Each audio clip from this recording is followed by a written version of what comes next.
Okay.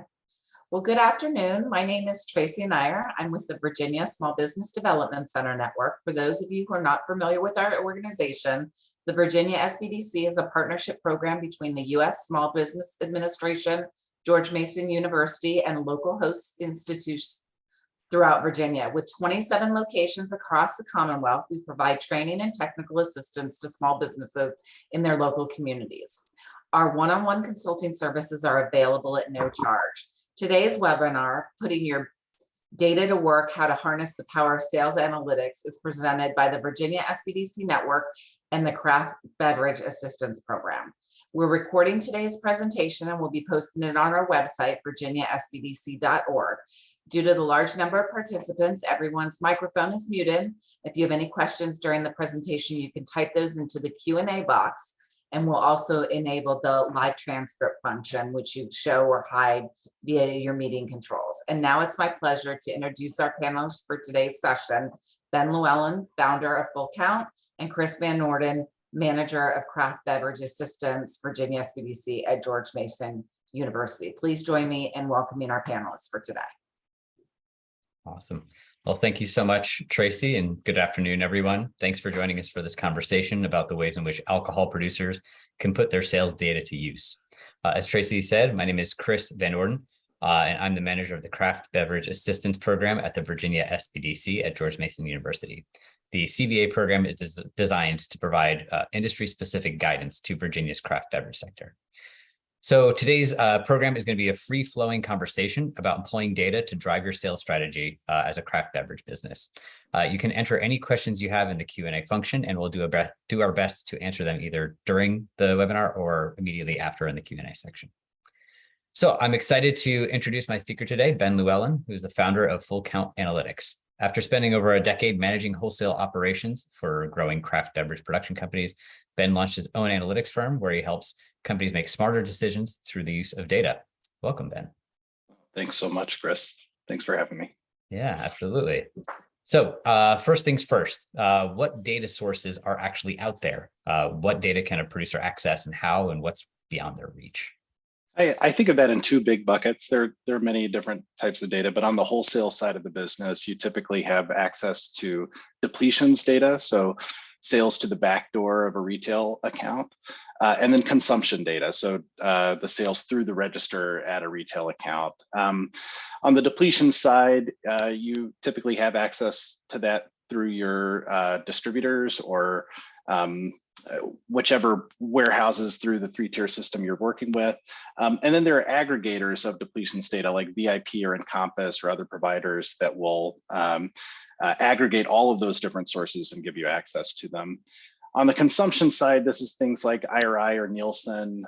Individual retailers have started to offer this sort of thing. Whole Foods and Walmart and others have their own proprietary databases, but those are the two big buckets: depletions, where we can see our product and a good granularity of orders on our product, and then consumption, where we can see competitive product and maybe a little less granularity. So I might not be able to see the individual store, but I could see that how my product performs against someone else.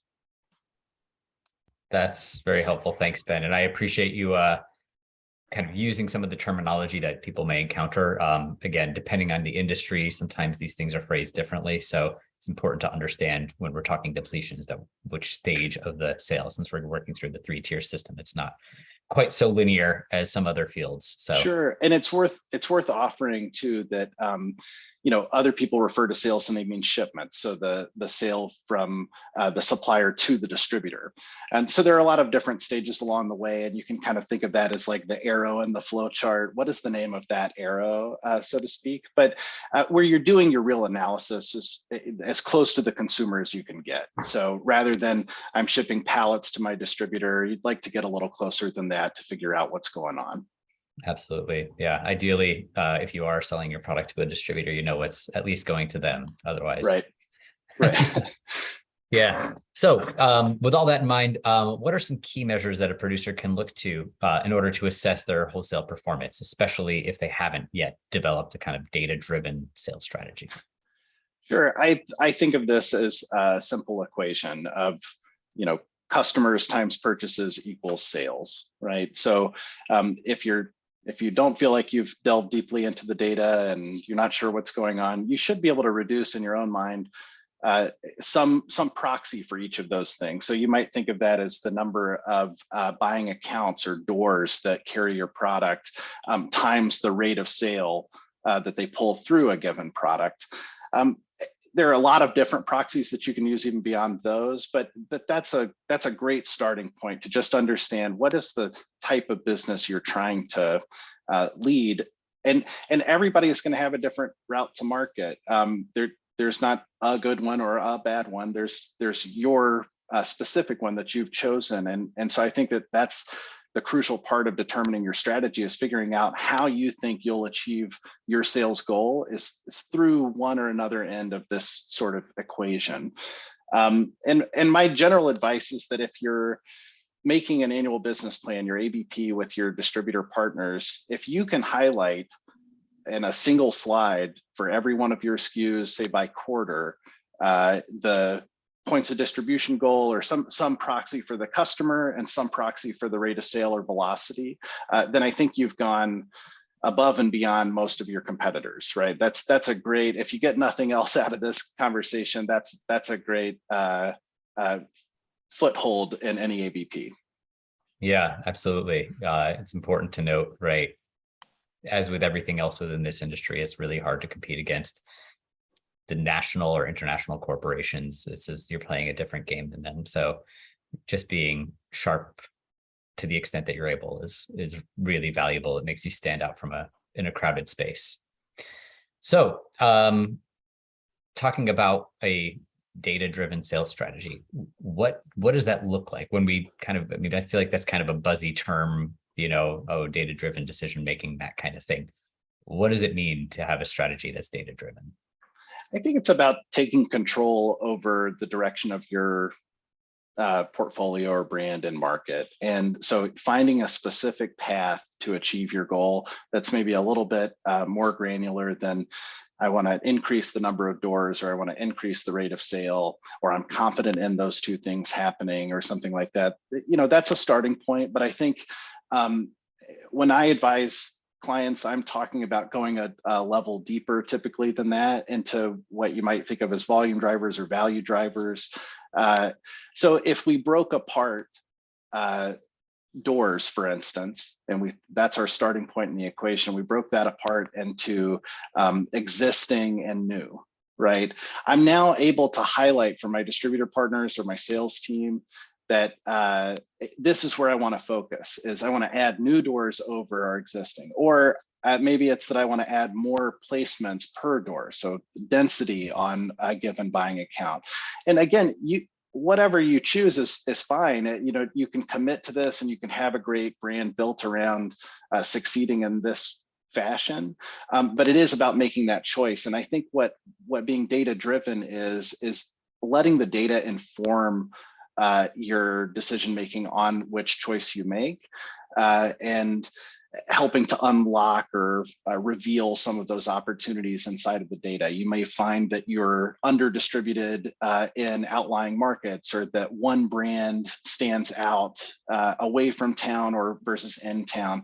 And that's all going to be very specific to your situation as a business owner. But if you haven't done that highlighting work and you just go into the distributor and you say, I'd like to grow by 10,000 CEs next year, all you're going to unlock is an eye roll, right? You might still achieve your 10,000 CEs of growth, right? But you're not going to get there because you helped develop a strong plan with your partner.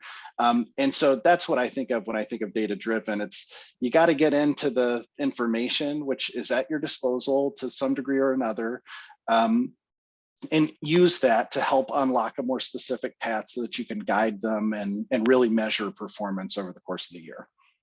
Yeah, absolutely. I think that's really important to emphasize, that a goal is not a strategy, right? The path to getting there, making sure that it's something addressable, something attainable.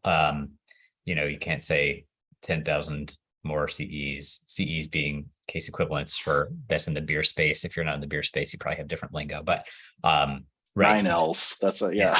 There you go. So right, yeah. What are we talking about here? Is it saying, well, we really want to make sure that we're selling through more per placement, or we want to say, well, each store we only tend to average 1.5 placements. Maybe we want to get that up to 2 or 2.5 or 3 facings if you're in a grocery. But of course, right, whatever that case may be, or for beer, are we talking about draft, like package types, right? There's all kinds of ways to slice and dice this data. Absolutely. And I think it's also about what resources you have at your disposal. What makes your company stronger in the market, or what advantages do you have? Do you have a great sales team with great relationships in local market? Well, then emphasize that in your data-driven strategy, right? Make that the highlight. A strategy is a choice. What am I choosing to focus on so that I can achieve my goal? And you're right, a very different, you need the goal to understand how to orient your strategy, but that isn't the strategy. The strategy needs to be, I believe that having more placements in a given account will lead to more sales, drive my rate of sale up in this fashion, and I'll achieve this goal. And so I strongly suggest kind of surveying what are the resources that you have. Do you have a great, say, rotating brand, or do you have a great relationship with an outlying market where you could test something, or a great marketing team that can help drive business either with hard point of sale objects or digital spending, et cetera, and then marshal that against one of these more specific value drivers and watch it achieve your goals for you almost. All of this stuff gets a lot easier if you're a little bit more specific. So putting in just a little bit of sweat equity on this front side of things, going into your ABPs with a little bit more of an idea of how you think you'll achieve your goals, will lead to you achieving a lot more of them and a lot less stressfully. Mm-hmm. And it's an allocation of resources. You mentioned resources, and I think that's a really important point here, right? If we all had infinitely deep pockets, this wouldn't be an issue because you could just try everything. Thinking about what sets you apart, what your competitive advantage, your unique value proposition, however you want to phrase it, what makes you stand out. Is that going to be able to get you to where you need to be?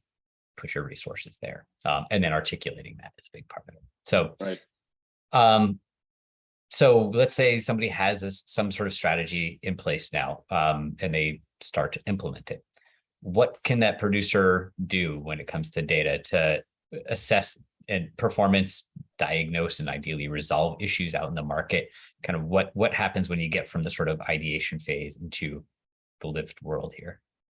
Well, I think from an ABP perspective, you're really setting out the goalposts from the start, and I think that's of a lot of value. So if I know that the way I'm going to unlock that 10,000 cases of growth is with 300 new points of distribution, well, then I know kind of what I'm after at the end of January or the end of March or something. I can kind of see how am I measuring up against my target long before we've reached the end of the year and I needed my 10,000 cases and got them or didn't, right? So I think on the ABP front, being more specific about your goals and getting into the equation or into the value drivers will help you know how to measure and market. But more broadly, like how to use data, I think of it in 4 discrete camps. You've got target identification. So where should I go? Who should I talk to? I'm thinking about the geography or the class of trade or that sort of thing here. Then I've got a selling story, right, that I can marshal data for. So what am I going to say when I get there? How can I help position the brand effectively? Then I've got trend analysis or, the competitive marketplace, what's going on out there in price or product, where are good territories to explore, et cetera. And then finally, production forecasting and inventory management to make sure that I don't, create so much demand and lose my lose my pars overachieve my goals, et cetera. You want to be able to stay in front of that. So I think that in all of those ways, you can really deploy data. If you have a good process in place and everybody is aimed towards the data, those are 4 discrete ways that you can really improve your business and market. And depending on the different roles that the producer, people are going to have a good sense of what they're looking for out of that today, whether they're using the data or not. There's some intuition and institutional knowledge being built at every producer about what you would want in those areas. And so if you can bring data in, you can often enable conversations across disparate parts of the operation and help people use the same language and measure against the same goals, et cetera. Mm-hmm. Yeah, being clear, it's not about just articulating the goals and strategies to external partners. Internally, it's important too. It's the 5th beetle. If there are 4 things that you can do, you need you also get a 5th beetle extra bonus advantage of using the data. Yeah, it is. It does happen where you make that sale, you think that everything's good. It hasn't been communicated throughout the organization. You said, "Oh well, we didn't produce that batch. We produced this batch. We're going to be late or we're going to be short." Right. Nobody wants that. So as you know, the only guarantee is that it's not going to happen exactly the way you charted out, but the more that you're using the data and the more often you're going back and assessing performance to target, the closer you're going to be to actually following the path that you set out for yourself. I think that's exactly right. That if you have great operators in charge of each kind of function of the producer, you're still just as likely to end up with miscommunication and misaligned performance, even though everybody knew that they were doing the right thing individually. And so I also think, more broadly about how data can enable those conversations and it's just worth demystifying this stuff. I mean, it's not about the data, it's about these business problems that we're discussing. And, strategy and some of this other terminology can get a little intimidating or distended from the actual work that you're doing. But I really think that this is just the language of business now. It's an extra tool that just wasn't available decades ago and is very easily available now. And with a little bit of organization around it, you can really unlock a ton of benefits. So, yeah, absolutely. Well, since we are talking alcohol and wholesale, we are talking 3-tier system. For most of our audience, that means working within the 3-tier system. There's for every rule, there's an exception. But in general, people working with distributors may not have any insights into how they conduct their business. Can you give us a little bit of a kind of perspective on how distributors work with sales data? Sure. So, the first thing to remember is that a distributor thinks differently and has different interests than you do, probably, and they serve a different role, and you should bring that to your consideration of the data. But let's take an example where you've gotten a placement in a faraway account. And they're unlikely to have many products on the truck to go make that delivery. And you call in and say, "Hey, guess what? We're out for our 300 points of distribution. I got one. Here it is. It's 30 miles away from your warehouse, and that's the only case on the truck." That's a disappointment to the distributor. They still need to service that account if they have your rights, and there's a franchise law protecting them. I'm a supplier first. I don't want you to forget that part, but you can also imagine that that's not working in the same interest as your distributor. And similarly, if they have a stored stop that they're making, and you can add a highly profitable case on top of that and help to service that account to keep more of their products in there, et cetera, then that does go to their kind of data points that they care about. And the one I'm talking about there is cost per stop. Which is something that no supplier thinks about, I would imagine, right? At least not first, right? Unless they have a distribution wing. And so recognizing that, a distributor likely services almost every account in the buying universe in their territory. So they're not really thinking about new doors or lost doors that much. So everything about their perspective is just a little bit shifted from yours, even though it involves all the same kind of raw ingredients. And so that's worth keeping in mind.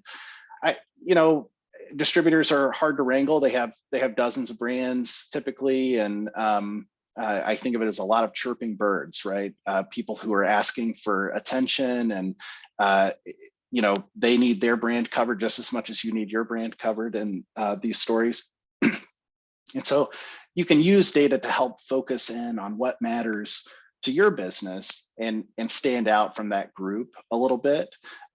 If everyone is calling the distributor saying, why do I not have a placement in this one door, in this one market, or something like that, or asking for more and more help, and you call the distributor and say, I've unlocked this opportunity, or I have this focused list that I want to target, and I don't need your help identifying those targets, I've done that work, et cetera, then I really think it's about standing out from the crowd when you're interacting with the distributor. If you can also talk their language and understand some of the challenges that they face, then great. I think first and foremost, you just want to be mindful that they have their own challenges that are not going to come across your radar, right? And that's as nice as I can be to my old distributor friends.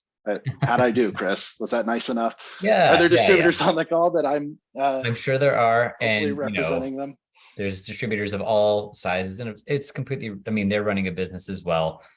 They have their own motivations. I think the ability to understand those motivations as a supplier, like you said, people may not be thinking about that. Just by even understanding it doesn't mean you have to orient your business towards it, but understanding that if they have to add a stop to a route, or if they're extending a route significant mileage and adding time, and all time, gas, and all that stuff takes money, the emphasis of, hey, an additional placement in a store that's not getting the kind of volume that they would hope, that can be really beneficial for them. So I think it's really those types of things, just kind of shifting perspectives, as a supplier, can be really helpful when you are small, right? When you're the big guys, they have all kinds of incentives about kind of to get the distributor to perform according to their plans. If you're small, if you're entering a new territory, signing out with a new distributor, finding those ways to use that data to come in with the specificity, ambitious but attainable goals, and actual ways to get there, and that's can really set you apart. That's a really good point about the incentivizing your partner, and every market is different. And so first, let's just put the brackets around, depending on what's legal and where we're talking about. But a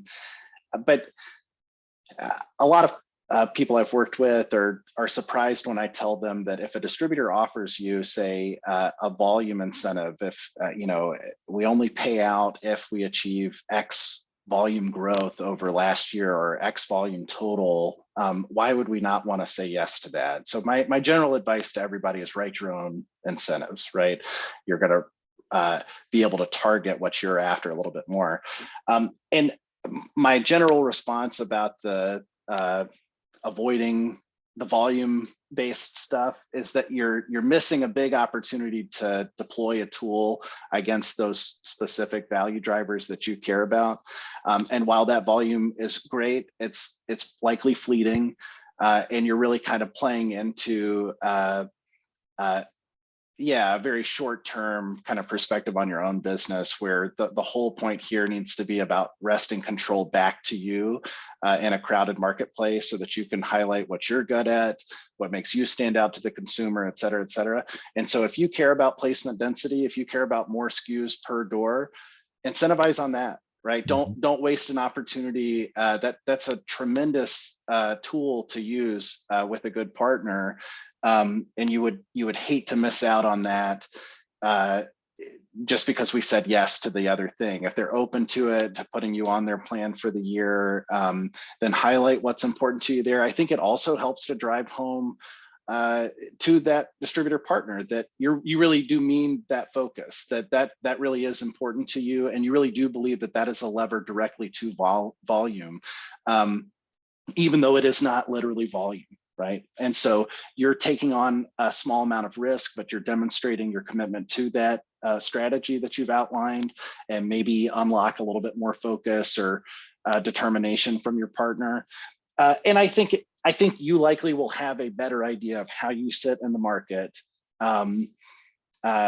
especially as it relates to some of these kind of value driver things. So again, using that placement density example, if you really understand that your consumer is looking for more options from you in a tighter market, and you're less concerned about opening up that sit-go 10 miles outside of town, which I don't mean to, talk poorly of. That was sort of my strategy. My claim to fame was going to get the sit-go 10 miles out of town. But but that being said, you want to be able to focus your distributor on that piece, because you understand what is driving the value in your business much better than they do. And they're going to offer that same deal to everybody that they offer a deal to, right? So maybe not every supplier, but if they have kind of a way they like to build incentives, it's likely going to be the same shape that they want to offer each person. And so what can happen is, again, not to speak poorly of any specific distributor, they're great distributors, but let's say an average distributor will take that volume incentive, and this month you'll be the placement, and next month, brand X will be the placement, et cetera, et cetera. And it's very hard to see lasting returns from that sort of game plan. So again, data is just the language of you controlling your business, you driving your sales strategy. And so you wouldn't want to abdicate from that responsibility in a situation with a distributor incentive. Yeah, I really like your point about saying, hey, having that density is really important to our brand. Being able to point to data saying, hey, in our other markets, we've shown that accounts where we have at least 3 facings, all of them tend to benefit. We tend to do really well if we're not just, the one flagship. It's really evenly spread. Our top 3 brands are really tightly clustered on volume if they're presented together. Great. I mean, that's specific. There's a rationale behind it. And, if you're just accepting the path that the distributor is offering you and they're offering it to other people, there's a lot of people aiming for the same target. It's can be really helpful to say, well, we're doing something different. If everyone's zigging, maybe we should be zagging. Sure. Well, I think just on that point, so for many years, I worked at a small brewery, and we would open a new territory in a different state, and the new distributor partner, as part of the kind of opening of the territory, would hand us a list of the top craft accounts. Well, think about how a distributor is going to tabulate a top craft account list, right? It's the place that has the most possible SKUs probably from that warehouse in a store, right? It's very unlikely that for any one of those SKUs that's its top account, right? And so sure enough, we would have we wanted to be the only craft beer on let's say an 8 draft line system at somebody's neighborhood bar. That was the way we could win, was to remove competition. Well, that almost by definition would never have been the top craft account for our distributor. And so it's not that it's not well-meaning. It's not that they don't intend to help you grow your business. It's nothing like that. It's that they fundamentally can't understand your perspective in the way that you can, right? And so the more you can add a grain of salt to any of those kind of considerations, any of the things that they offer you, it's not that they're leading you astray. It's that they're not you. And so, you marshaling your own data and your own plan is so crucial here. And then I think that just good distributors really respect a company that's got a good sense of themselves and what they're trying to do. And I think that unlocks some really great listening that I can imagine is hard to maintain across several dozen of these meetings, where everybody sort of says, I've got a great new product next year and 10,000 cases of growth or whatever. Yeah. That's just kind of having the same conversation over and over again. I'm sure that these distributors hear a lot of the same strategy if it's just sort of general, it's not tailored to the company. So speaking of those meetings, right, a lot of the planning for an entire year, you're kind of setting that strategy during the annual budget planning meeting, which the ABP, that's the phrase we've been using. For companies that are either starting distribution or entering a new territory, what should they prepare in advance of their ABP? What, if they're not accustomed to this, or if they have a very kind of informal relationship with their, home territory distribution company, like what should they be kind of going in ready to speak on? Well, I think again, first things first, we've got to know essentially how many doors, how many points of distribution, and maybe better than doors, you're thinking of the number of placements, the individual SKUs, how many different points of distribution each of them will have, and your expected pull rate. This is going to help you even if you're just starting out, to get a sense of how much inventory you should have in the warehouse, for instance. Like, how many days on hand do you have? If you don't understand the denominator of that equation, which is your rate of sale, then you're sort of flying blindly, right? So I think that's a crucial part of this. You need to have a sense, I think, as well, if you're doing a little bit of homework, find out what's called the can buy universe, or the total buying universe in a given territory is. You can get this through like various aggregators, but easiest thing to do is just call your distributor, your brand manager, and just say, hey, look, how many accounts do you service? Can you break it out for me by county or by your class of trade? How many are convenience stores versus supermarkets and restaurants, et cetera? Just give me some general numbers here. And then, if they have, let's say you're a craft brewery and you've got, they have a large craft brand in their portfolio. If you could get a sense of what the distribution rates are for the comp, right? Whatever your comp is, maybe you're the largest craft brand in their book, and so you're interested in some other larger partner that they have. They don't have to put names on anything, but you want to get a sense that you don't want to come into a meeting and say, well, I want 100% distribution across 1,000 accounts, and you service 430 accounts, and you know what I mean. You don't want to come up with fanciful data. So I think a good anchoring exercise before you do anything is to maybe just check in and say, hey, what do you do and what do you feel like is realistic, right? That's that kind of comp proxy piece. And just do that before you walk in the door, so that you've got a decent sense of what you think is a reasonable expectation. In my career, we released a 12-pack SKU of our flagship item. And so my first job was to call each of my wholesalers and find out, what's your leading craft 12-pack like quarterly distribution count, right? Just tell me your very best one, and I'll go from there, right? And I knew what the can buy universe was for each market. And then I could still ask for aggressive total. I could say, I want to be the new leader and I want to do better than that. But I had that framework to understand kind of what I was asking for, what felt realistic, et cetera, and really be able to position the ABP around that.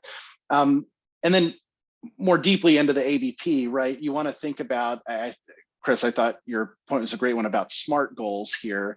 And if you can treat that same table that we had in mind earlier of the, this number of points of distribution times this rate of sale each quarter, then you're really unlocking the SMART goal piece, right? We're being specific about the number that we want, the individual item we want it on. We're highlighting a time-bound element. It's the first quarter, et cetera. So we're able to really narrowly focus that distributor on this one kind of cell in the spreadsheet. And I think as part of that is your notion of why it's competitive, right? So if I'm highlighting that I want the 300 points of distribution, and I want you to go find that in existing doors with an additional placement, I need to be able to help draw the line there for the distributor and say, like, here's why that next placement belongs. Here's why this is a good fit in kind of these 300 existing accounts that I have, why I think that's going to work.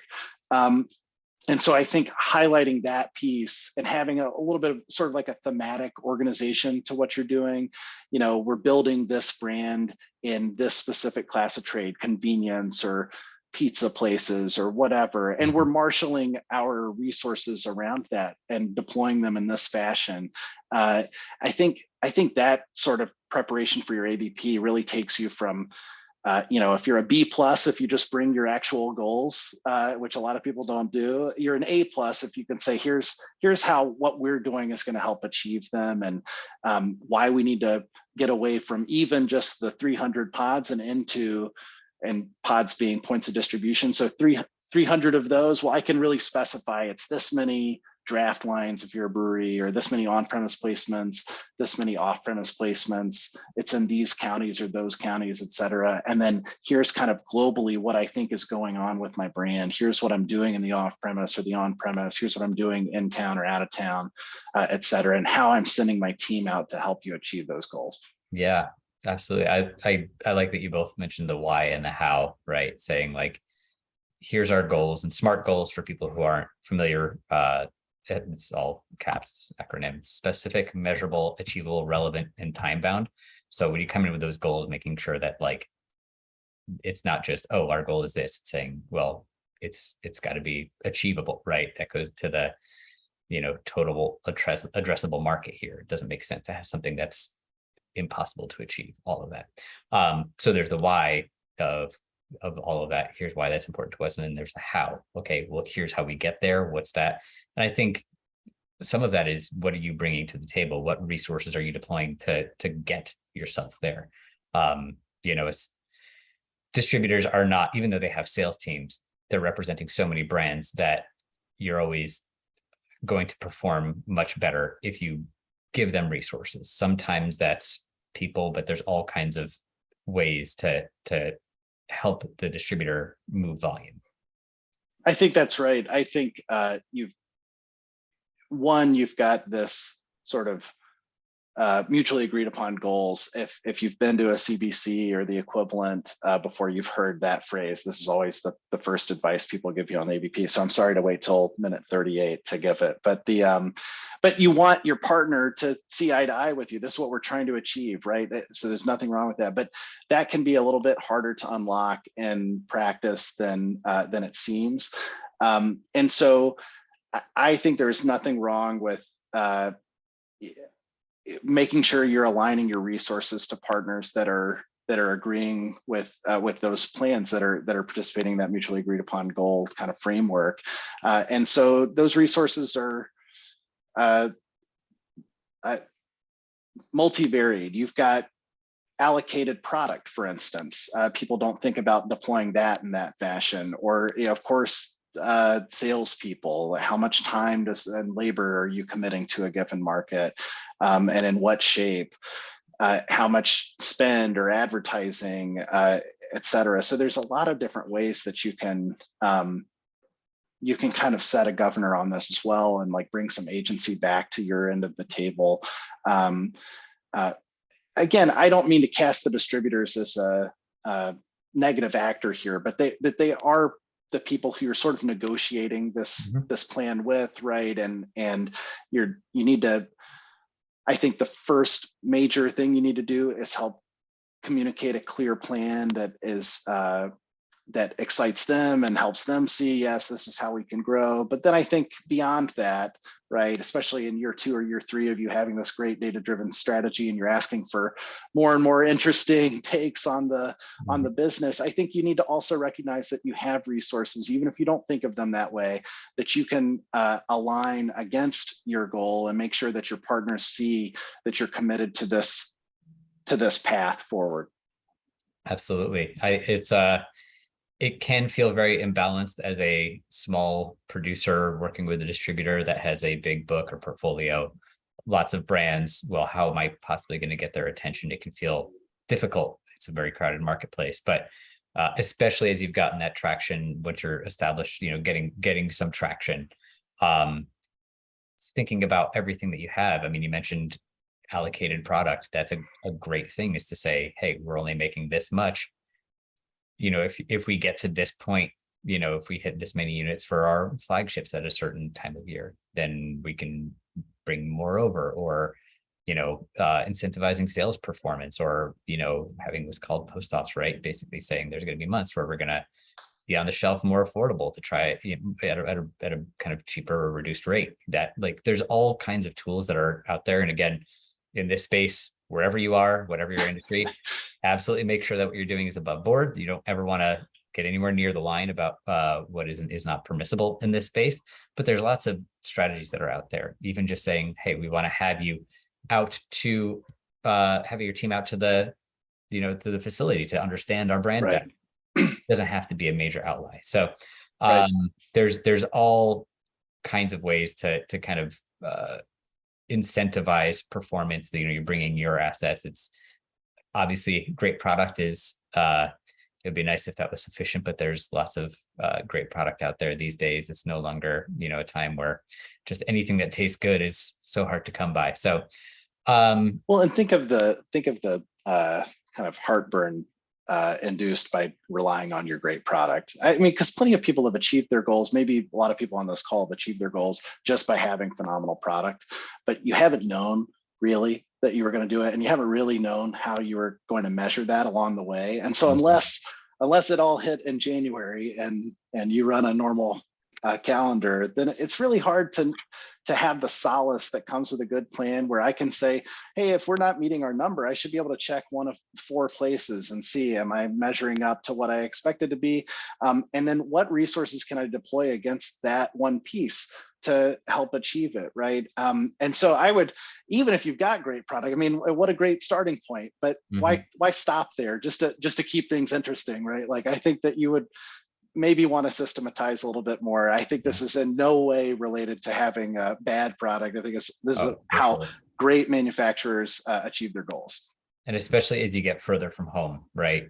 Absolutely. The further afield you go, you're competing across state lines or in a region that you can't be as physically present. People haven't been to your facility. Well, what other ways are you going to be able to get there? Since, in your backyard, ideally, you're able to move more volume than anywhere else.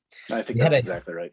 We had a question that came in from a small brewery who was sort of put on ice by a big distributor. So they have maybe not quite the same, don't have the fondest feelings towards the distributors in their area. Can't even, hard to get their attention. So if a small brewery wants to be in local restaurants and shops, but they're not getting the traction with the big distributors, what can they do? Yeah, I mean, again, bracketing with it depends where are we talking about and what's legal, but let's just talk about like more generally, like what you can do there. So moving away from data a little bit, I think that one of the ways to understand that, like, shipments to depletions to consumption kind of data path is to recognize that it's a pull, right? So the consumer at the end of that is pulling from the retailer, who pulls from the distributor, who pulls from the manufacturer. And I think a lot of times as manufacturers, we get a little bit more wrapped around the push out the door. We're sending it to the distributor, who is sending it to the retailer, who is sending it to the consumer. And so, my advice to anybody who is struggling in a given market is figuring out what are the tools you have to generate pull, so that that consumer is asking for it at that restaurant, who is asking for it from that distributor, who is asking for it from you. And the more you're in that position, which is easier said than done, I don't want to misrepresent that, but not having any more details than that, I think fundamentally what you've got to do there is figure out, how do you remove the link in the chain that's broken there? And you want to end up on this other end of that equation and say, well, I need the consumers after it. So do you have digital spend that you could deploy against this?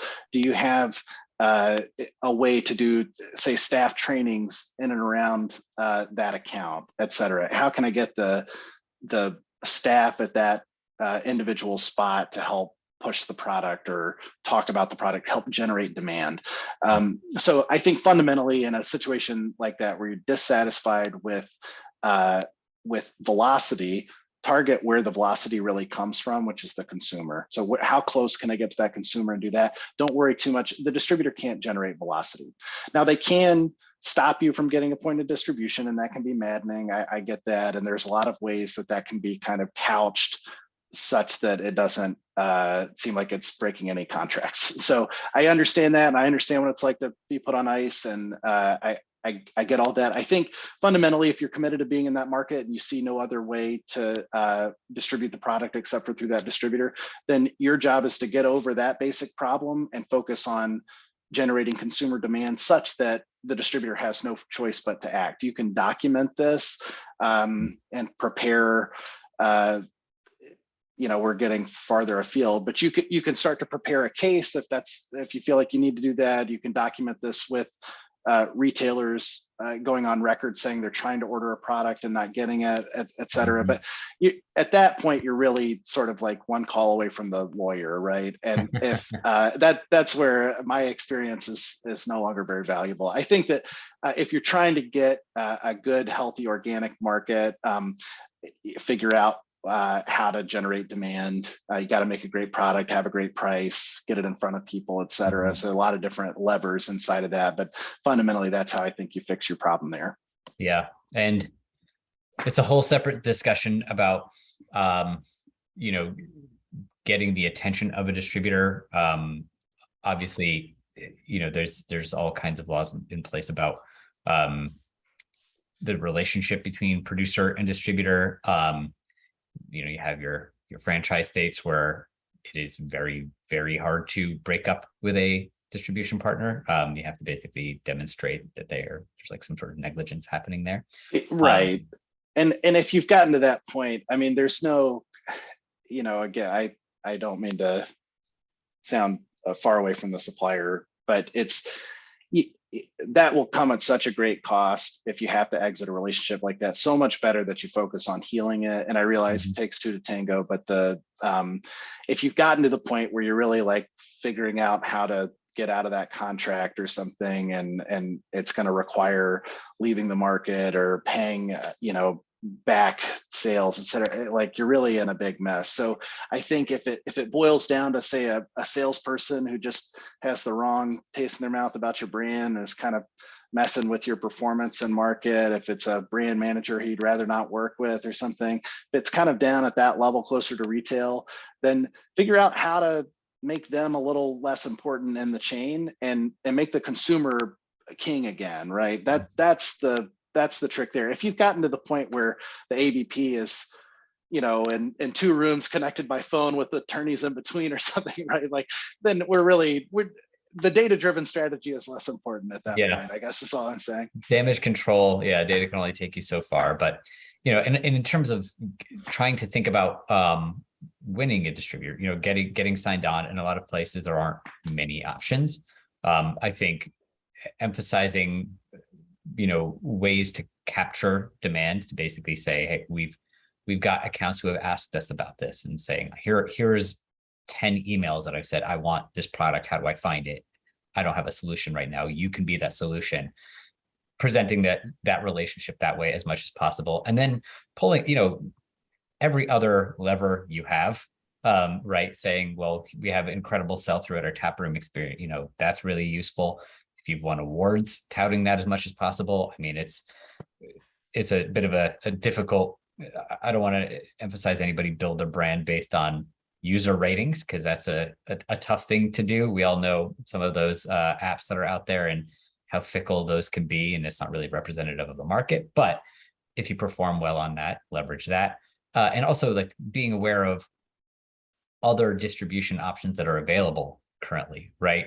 If your product is able to be sold direct to consumer or sold through an e-retail site for the moment, there's different third-party platforms, some of which actually take possession of the product, the other ones which just directly facilitate, internet, online fulfillment, online sale fulfillment, which you basically execute at that point. Drive some volume that way. It doesn't have to be a lot, but just other ways to show, look, there's demand out here for this product. You're missing out if you're not going to be a partner to us. And that goes, again, to, like, it all goes back to data. There's anecdotes, certainly helpful, but in the end, a distributor, all they really care about, if if you're putting sawdust in a bottle and it's sold, they would carry it. And let's extend that point, because I think just if you have 15 distributor partners, you can probably think of who you like best, right? And that distributor partner can do the same thing about you, right? So one competitive advantage might be being a great partner to your distributor, right? And I think what that really boils down to is having a narrow, specific focus that you consistently reiterate, and you never really waver year to year, or meeting to meeting within a given plan year on what you're trying to do, right? I think if you come to market and you say that, take our pizza example earlier, I want to be the brand built in pizza. Here's what that looks like from a metric point of view. Here's what that looks like from a marshaling spend point of view, et cetera. And every time we talk, I'm going to talk to you about pizza. We're going to meet at a different pizza place, right? Like that's, I have perfect clarity about where I fit in the market. And I might be making the worst bet of all time. We'll find out in a year if this was just the wrong strategy. But me having clarity and constancy along the way really separates me from the noise where people are just calling and saying, I'm looking at a red number and I need to know what's going on here. I need to know why you're not taking this shipment, right? I'm not even looking at the depletions. I need to know, I made you all this product and I need to know why you're not accepting it. And if your conversations are a lot more about this narrow, specific focus, I really think you start to move up the leaderboard, and it doesn't matter how much volume you do, right? You can be a good partner. You can be a smart partner that's focused on what they're trying to do on the first case, right? And it just does not take, and you're so much more likely to unlock their abilities. And when they see that you're sort of saying, here's where I see myself, and the conversation turns a little bit more like, do you think that we could build on that together? Can you think of ways that I can achieve this that I'm not seeing because of your unique expertise about the market? And then you're starting to plan together, but from a foundation of, I know what's best for my brand and I want to grow it forward. And I think you're achieving two things at once, and taking that agency and then also kind of separating yourself from the crowd in those distributor kind of leaderboards, or however you want to think of it, however you might rank them. Yeah, absolutely. I know it's having that unified vision, making it clear, here's who I am, here's what this brand is about, here's what my company is about. Some of that sometimes is on gut. It's, everything in this industry is ultimately a leap of faith, since it is constantly moving. Again, the when you set out to do something versus when you actually get around to doing it, the world has changed 3 times, and that's outside of half of all accounts closing down for a couple of years. Right. But you can do that homework with the data that are out there, benchmarking against other brands, just doing to test some of your assumptions to make sure, okay, I'm in the ballpark, so that you can have that confidence and ideally sleep a little bit better at night. Again, there's no guarantee as to what's actually going to happen, but saying, okay, I've tested some of my assumptions, I know that there is a path here. Right. We had a question come in about sort of marketing to consumers and customer profiles, target population data. I know this kind of ties back a little bit to the question of like the total addressable market, total obtainable market, serviceable obtainable market, that calculation. Since we're several steps away from the end consumers, how can companies think about their relationship to the end user here? Yeah, I think that's a great question. And, the holy grail here is like trying to get to that granularity. Large companies can get into the sort of like demographic profile, et cetera. I assume that everybody on this call is not looking at panel data from IRI or something to figure out who they sell to.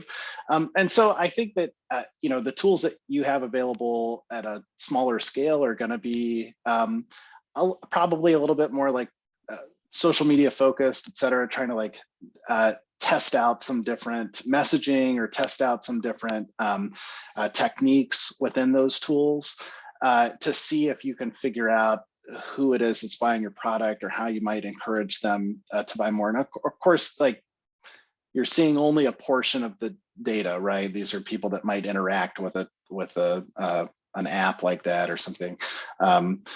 So it may not, you may not go to your grave knowing exactly who you sell to or at what cadence, but I do think it's worth exploring at the $20 experiment level, right? Seeing what might work. And there are a lot of tools out there. I mean, we didn't talk about that sort of data today, thinking about like ABPs and how you might work with a distributor. But I certainly think that if you're marshaling that sort of thing, and you're thinking about where you fit or how people, what people like to have with your product, if there's a way to collect that information, and maybe it's through email lists that you have, right, to cheaply gather that sort of thing and survey your consumer. I think that if you've got that sort of thing, then you're headed into that data-driven strategy piece of trying to find the individual opportunity, the placement density, or the pizza account, or whatever it is that's going to shape your strategy.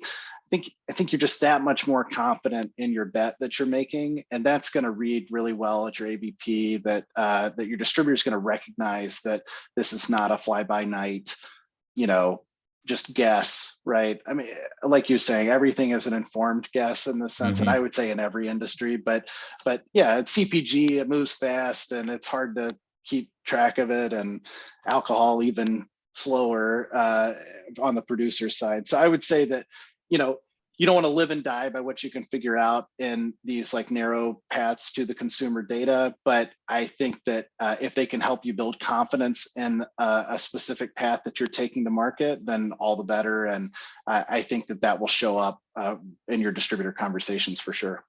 Yeah, absolutely. Well, we are coming up to the end of our hour, so I'll just ask one last question. If you had to leave our audience with one key takeaway about leveraging the power of data, what would that be? It's not a burden.